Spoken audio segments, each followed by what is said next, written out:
Hello everyone, and today I like to show you a very nice chess game from 1925.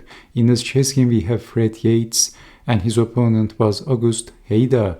And Fred Yates was not just an ordinary chess master, he was a very important English chess master who won the British Chess Championship on 6 occasions. And he won the British Championship in 1911 and then in 1913, 14, 21, 26, 28, and finally in 1931, he won the British Chess Championship. Fred Yates unfortunately died at a very young age. He was only 48 years old. He was born in 1884 and he died in 1932 in London, England. So let's see what happened in this very beautiful notable chess game e4, and we have the Sicilian defense, the open Sicilian, and pinning the knight and defending the e-pawn, attacking the knight, exchanging pretty standard stuff, and black castled. Actually, castling was a mistake. e5 should have been considered, so fighting for the center, but black castled, and now white has some space advantage. e5 and kicking the defender back and queen to g4. So knight was defending on g4 and aiming directly at the king. So bishop goes back and bishop to h6. So this looks quite uncomfortable for black. So you can see that black is on the defensive. All of a sudden you can see black pieces are looking very passive and white is quite active. f5 and we have en passant. Rook takes on f6. Well, knight takes is not a good move because of getting checkmated. So the knight has to defend on g7, bishop back, rook back, and knight is getting closer, a step closer. So you can see that if bishop takes, then knight takes, forking the rook and the h-pawn. So g6, because of that, a prophylactic move, rook over, and e5. And very accurate chess, bishop takes on e7, and after rook takes on e7, knight to g5, and the knight is getting closer. Bishop, after capturing with the bishop, knight is getting closer to the enemy king and combining with the queen. And Yates is planning to play queen to h4, so we have e5, queen to h4 as planned. Now white can play.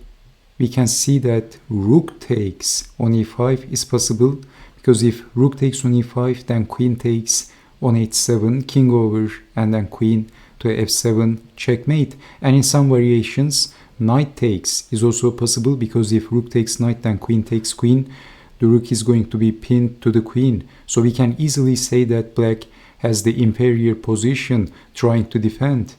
Black is on the defensive, so we have e4. Maybe defending the bishop comes to mind, but it is white to play and win. Can you guess the next move of Yates?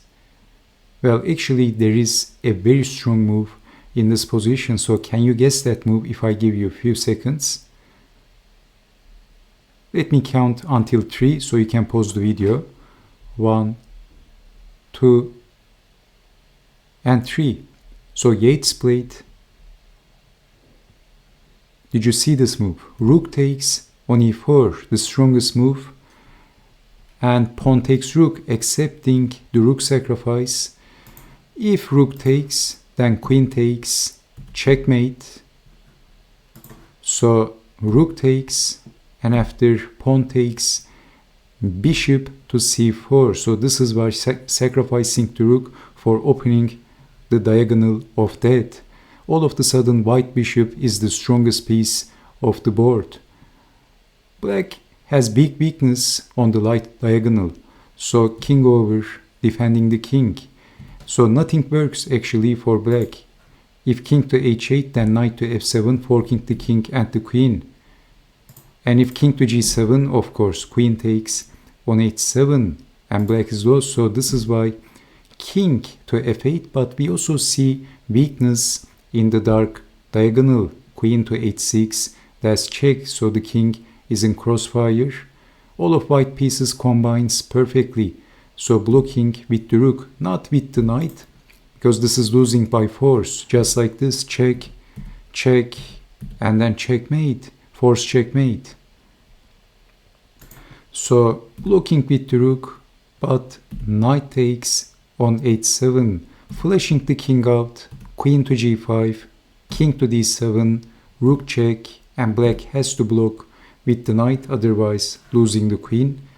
So rook takes knight, king takes rook, and then queen takes queen is also a very good move, but Yates played very precise. He played the most accurate moves. Knight to f6, this was more accurate way to handle the position. He wants to win the queen without losing the rook. So king to e7, if king to c7, well, this is losing the queen for black. So king to e8, what else? And then discovered check, and black resigned. What a game, what an incredible attack by Fred Yates. After rook takes pawn, black's position is simply collapsing. So did you see the rook sacrifice? So the possible continuation, king to e8 doesn't work because of knight takes, king to d7 defending the queen, discovered check, and then rook takes is checkmate. And after this move, if king to f8, simply losing the queen. And if king to d7, then rook takes, queen takes, and it's all over. So did you see rook takes and opening the diagonal and attacking the king, and everything is falling apart for black. Black's position is falling apart, and this is doom and gloom for black. Okay, so I hope you have enjoyed watching this chess game, and I hope to see you next time. Take care and bye bye.